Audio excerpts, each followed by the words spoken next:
She paid $65,000 to stand on top of the world, spent 6 days treating the man, keeping her alive like he was luggage, and when her brain started shutting down at 27,000 feet, he was the only thing standing between her and a body that no one would ever recover. He knew she was dying. He knew she'd spent the entire climb making sure everyone on that mountain knew his name meant nothing. So why did he save her? Her name was Rachel Connors. She was 34 years old from Austin, Texas, and she had 1.2 million followers on Instagram. Her feed was full of mountain photos, cold blue skies, ice axes catching the light, captions like, "No limits," and "The summit is just the beginning." She looked like someone who had been born on a mountain. She had not. She had paid $65,000 to look that way. Rachel worked in pharmaceutical sales. She was good at it. And yet she was the kind of person who always knew the price of something and always made sure the other person knew she knew it. She had climbed Kilimanjaro 2 years before, Aconcagua the year after that. Each time she had a guide. Each time the guide had carried more than his share, answered every question without complaint, and smiled through things that were not funny. She described all of them the same way on her social media. She called them my team. She never used their names. The man standing beside her at base camp was named Dawa Sherpa. He was 39 years old from a small village called Tame in the Khumbu Valley, 3 days walk from where they were standing right now. He had 17 Everest summits. Not 16, not 18, 17. That number was not a boast. It was just a fact. The way the altitude was a fact. The way the cold was a fact. It meant that Dawa had stood on the highest point on Earth more times than almost any person alive. It meant that he had seen what this mountain did to people who respected it and what it did to people who didn't. He was quiet the way that only very experienced men become quiet. Not because he had nothing to say, because he had learned that most people stopped listening anyway. Base camp sat at 17,600 feet above sea level on a wide shelf of broken rock and packed ice. The air was thin enough that a short walk made your chest burn. The wind moved through camp in hard, flat sheets that cut through every layer you wore. There were 4 other expeditions on the mountain that spring.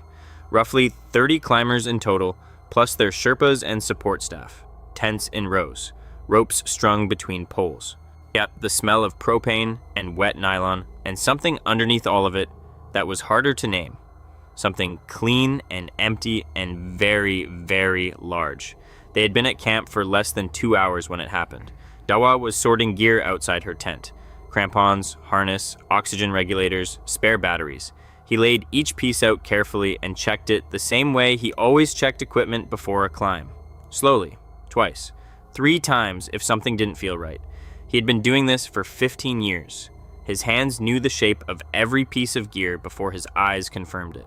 2 Sherpas from another expedition sat nearby, drinking tea and talking quietly. They watched without making it obvious they were watching. Rachel came out of her tent holding a carabiner. She looked at the gear laid out on the ground. Then she looked at Dawa. She held up the carabiner and said loudly enough for the 2 men nearby to hear that he had packed the wrong size. She said it the way a teacher corrects a child who has given a wrong answer in front of the class. Flat, final, a little impatient. Dawa looked at the carabiner. He said, quietly, that it was the correct size for the route above Camp 3. He said it without heat, just a fact. Rachel said she had done her research. She said she knew what size she needed. She said she had paid for a certain standard of preparation, and she expected that standard to be met. The 2 Sherpas nearby stopped talking. They did not look up from their cups. The wind moved through camp. Somewhere on the other side of base camp, someone laughed at something, and the sound carried strange and thin in the cold air. Dawa said nothing more. And he took the carabiner. He placed it with the other gear. He continued checking the equipment. His face did not change. His hands did not stop moving. He filed the moment away somewhere deep and quiet inside himself, the way a man files away information he knows he will need later, and he kept working. That night, the expedition leader, a lean Norwegian named Eric, who had been running Everest climbs for 11 years, pulled Dawa aside near the mess tent. He spoke quietly. He had made a call, he said. He had spoken to the agency that arranged Rachel's previous guided climb, an attempt on Cho Oyu 18 months ago. The guide on that trip A man with 8 Himalayan summits and 12 years of experience had walked off the mountain at Camp 2. He had radioed base camp, packed his personal kit, and descended alone. Yet he filed no official report. He had not guided since. Rachel had not mentioned this when she booked the expedition. Eric said he was not telling Dawa what to do. He was telling him what he knew. He said the decision to continue was Dawa's to make. Then he went back inside the mess tent and zipped it closed. Dawa stood outside in the dark for a long time. The mountain rose above him in the black sky, so tall that the top of it disappeared into the stars, and you could not tell where the rock ended and the sky began. The wind was low and steady. His breath made small white clouds in front of his face and disappeared. He thought about his 2 daughters in Tame. He thought about the school fees that were due in March. He thought about the 17 times he had stood on the top of that mountain and come back down alive. And the one thing that had been true every single time. The mountain did not care why you were there. It only cared what you did when things went wrong. He went to his tent. He set his alarm for 4 in the morning. He closed his eyes. The first rotation began on a Tuesday. They left base camp at 4 in the morning, headlamps cutting thin white lines through the dark, and started up the Khumbu icefall. The icefall was a broken maze of ice blocks the size of houses, shifting and groaning under its own weight, held together by nothing but cold. Aluminum ladders had been lashed across the worst gaps. You crossed them one at a time, crampons scraping on the rungs, the black nothing below you, and you did not look down. Dawa had crossed it more times than he could count. He crossed it now the same way he always did, one step, then the next. Camp 1 sat at 19,900 feet. They reached it 4 hours after leaving base. Rachel's oxygen saturation measured 81%. Acceptable, but lower than Dawa expected for someone her age and fitness level. His own read, 87. He logged the number in the small notebook he kept in his chest pocket and said nothing. She had been moving well until the last hour. Then her pace dropped. She stopped every 30 steps instead of every 50. Her breathing was loud and ragged in a way that had nothing to do with effort and everything to do with altitude. Dawa slowed to match her without making it obvious he was doing so. This was something he had learned a long time ago. You never let a client feel like they were being managed. You just quietly moved the walls closer so they could not fall as far. But the incident at Camp 1 happened over a route decision. The standard line between Camp 1 and Camp 2 crossed a section of exposed ice face that had been shifting for 3 days. 2 other Sherpa teams had flagged it that morning. Dawa wanted to take the longer line, 40 minutes more, but solid ground the whole way. He explained this to Rachel while she drank from her water bottle and caught her breath. He kept his voice even. He laid out the facts the way he always laid out facts. Simply, without drama. Rachel said they were taking the standard line. She said the longer route would cost them time and energy they needed for higher up. She said she had studied the route maps. She said she trusted her preparation. Dawa said once more that the ice was not stable. He said other teams had already redirected. Rachel looked at him the way she had looked at him over the carabiner at base camp. Then she turned and started up the standard line. 2 Sherpas from a Japanese expedition were coming down from the other direction. They watched Rachel move onto the unstable section. One of them met Dawa's eyes. He said nothing. He did not need to. Dawa followed her up the standard line. He stayed 1 body length behind her the entire way, close enough to catch her if the ice shifted under her feet. It did not shift. They crossed without incident. He did not feel relieved. He felt the way he always felt when something dangerous went well for the wrong reasons, like the next time was already closer. At Camp 2, 21,300 feet, Rachel's saturation dropped to 76%. The number sat in the normal range for that altitude. Yeah, but it was the direction that bothered Dawa. It was moving the wrong way. Her face had a gray tint to it that had not been there lower down. Her hands shook slightly when she unclipped her harness. Small things. Things a client never noticed about themselves and always noticed in someone else. She was also filming. She had a small camera mounted on her chest and another one she held in her hand, angling it up toward the mountain while she talked to her followers about the mental strength required for high-altitude climbing. She described the cold. She described the view. She did not mention the gray in her face or the shaking in her hands. Dawa watched her film and thought about the guide on Cho Oyu who had walked off the mountain at Camp 2 and never guided again. That evening, he radioed the expedition leader. Yet he reported the saturation numbers, he reported the route deviation. He recommended they extend the acclimatization period at base camp by 2 days before the summit push. Eric listened without interrupting. Then he said he would discuss it with the client. 30 minutes later, Rachel came to Dawa's tent. She did not knock. She pulled the zipper and crouched in the opening and told him, in a voice that was very calm and very precise, that she had not paid $65,000 to be babysat. She said if he filed another report questioning her fitness without her knowledge, she would contact the agency and have him removed from the expedition. She said she had done her research, she knew her body, and she would decide when she needed more rest. She zipped the tent closed. Dawa sat in the dark and listened to the wind push against the nylon walls. He thought about the agency. He thought about his daughters and Tam. He thought about the school fees. Then he picked up his notebook and wrote down the time, the saturation number, and the exact words she had used. He wrote them down the way a man writes down something he knows he will need later, when no one wants to believe what he says happened. Camp 3 was at 24,500 feet, and the air there was so thin that your body began losing the fight just by being in it. The human brain above 24,000 feet does not work the same way it does at sea level. Decisions that would seem obvious anywhere else begin to feel complicated. Risks that should feel large begin to feel manageable. The body becomes an unreliable narrator of its own condition. Rachel's saturation at Camp 3 read 71%. Dawa's read 79. She was coughing now, a hard sound that came from deep in her chest and bent her forward at the waist each time it hit. She said it was the cold air. She said she always coughed in the cold. Dawa asked her to describe the cough. She said there was nothing to describe. He asked if she had a headache. She said everyone had a headache up here. He asked if anything looked strange. Colors, edges, the way light moved. She looked at him for a long moment. Then she said she was fine. She said she was going to summit in 2 days. She said that was not a question. He radioed Eric that night and said her condition was consistent with the early stages of cerebral edema. He said the cough concerned him. He said he was formally recommending they descend to base camp immediately for rest and reassessment. Eric said he would call her. 10 minutes later, Eric called Dawa back. Rachel had told him she was fine.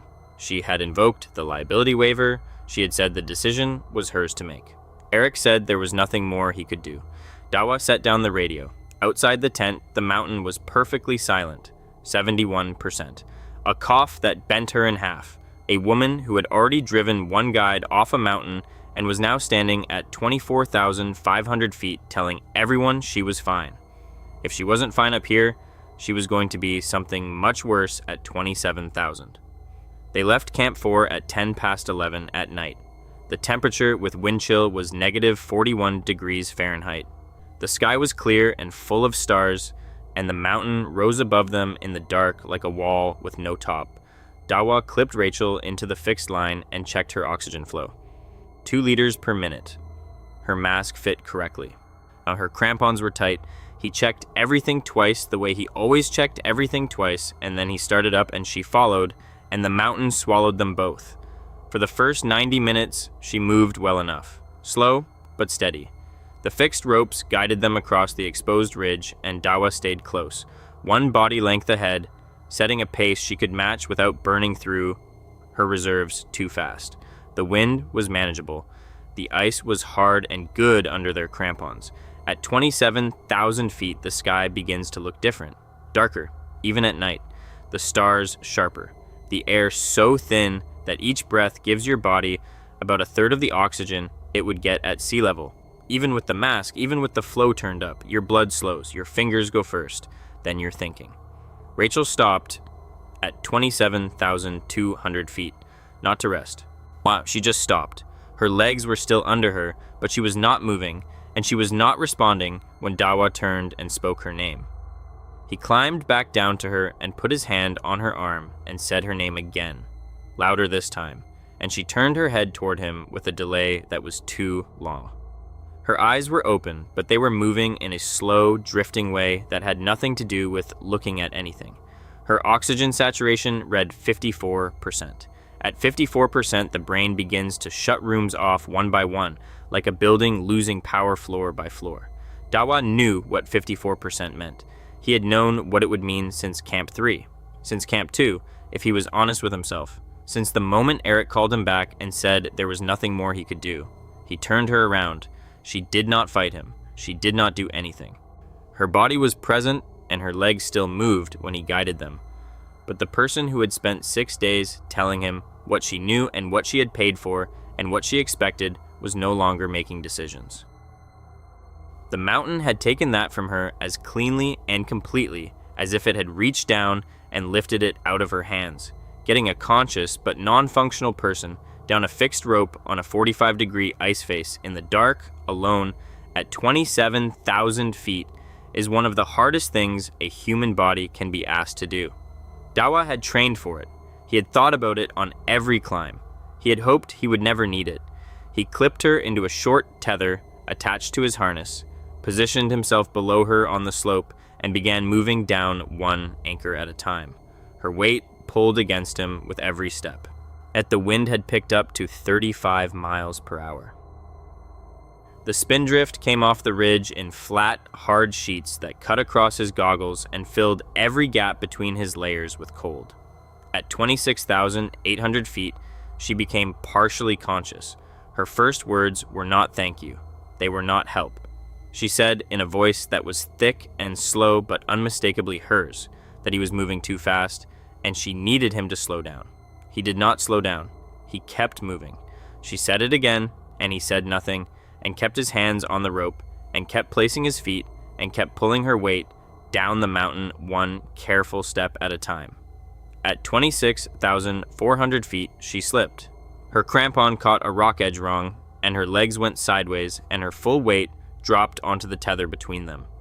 The force hit Dawa like a wall.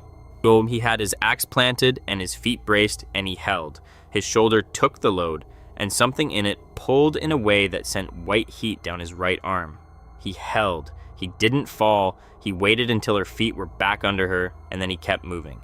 His right arm worked. It hurt with every movement in a way that made it hard to think about anything else. But it worked. He used it.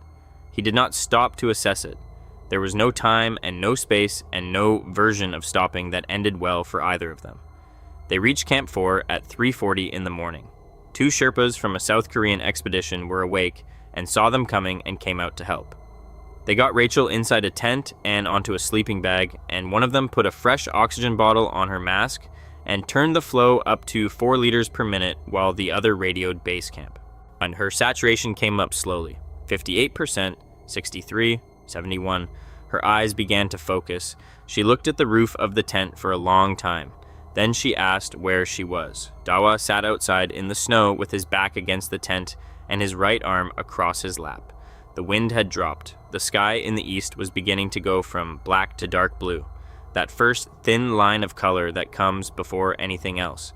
He sat and breathed and looked at it. His shoulder pulsed with each heartbeat. His fingers on his right hand were numb from the wrist down. He pressed them against his thigh and felt nothing.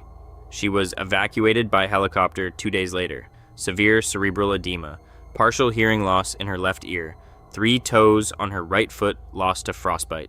She spent 11 days in a hospital in Kathmandu. Dawa spent 4 of those days in the same city, waiting for his shoulder to be assessed by a doctor the agency sent him to. The rotator cuff was partially torn. The doctor said it would heal if he rested it properly. He said full recovery was possible, but not guaranteed. On the 9th day from her hospital bed, Rachel posted a photo to Instagram.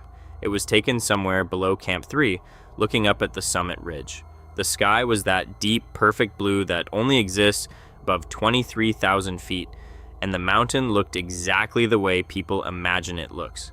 The caption read, "Everest tested everything I had, grateful for every moment of this journey." There were 84,000 likes by the following morning. Dawa was not mentioned. His name did not appear anywhere in the post. Not in the caption, not in the comments she replied to. Yet not in the 6 follow-up stories she posted over the next 3 days while she recovered. In every one of them, She talked about her mental strength and her preparation and what it felt like to push past the limits of what she thought was possible. He had carried her down a mountain on a torn shoulder in the dark at -41 degrees, and she posted a photo of the view. Dawa Sherpa went home to Tame 2 weeks after the evacuation. His shoulder was in a sling, and his right hand still had patches of numbness that the doctor said might or might not resolve over time. He walked the 3 days from Lukla back to his village the same way he had walked it 100 times before, through the pine forests and the stone villages and the thin cold air of the Khumbu Valley, except this time he carried nothing because he could not carry anything. And the walk took 4 days instead of 3. His daughters met him at the edge of the village. The younger one, who was 7, grabbed his good arm and held it with both hands and did not let go for a long time. His wife looked at the sling and then looked at his face and did not ask any questions until after dinner, when the girls were asleep and the house was quiet and the only sound was the wind coming down off the high ridges above the village. The same wind that had been there his whole life, the same wind that would be there long after he was gone. He told her everything, not because she needed to know all of it, but because he had been holding it inside his chest for 2 weeks, and it had gotten heavy in the way that only the truth gets heavy when you carry it alone. He told her about the carabiner at base camp, about the route deviation at Camp 1, about the radio calls that went nowhere, about 54% at 27,200 feet, and the long way down in the dark with her weight pulling against him and his shoulder coming apart one fiber at a time. He told her about the Instagram post with 84,000 likes and no names. His wife listened to all of it. When he was done, she was quiet for a moment. Then she said that his daughters still had their father. She said that was the only number that mattered. Dawa gave one interview after the climb. A small climbing journal, not a major publication, asked him 3 questions by email, and he answered them in writing. The third question asked what he would say to clients who treated their guides as less than human. He wrote back 4 sentences. He wrote that a guide's job was to get you home alive, and it's not to make you feel like a hero. He wrote that the mountain did not know your name or your follower count or what you had paid. He wrote that the people who carried you up were the same people who would carry you down, and that a man who was not respected would still do his job, but that the client should think carefully about what kind of man they wanted, deciding how hard to try when it was dark and cold and everything had gone wrong. He signed it with his name, his full name, Dawa Sherpa, 18 Everest summits. The journal published it. It got very little attention somewhere in Austin, Texas. A woman with 1.2 million followers was already planning her next climb.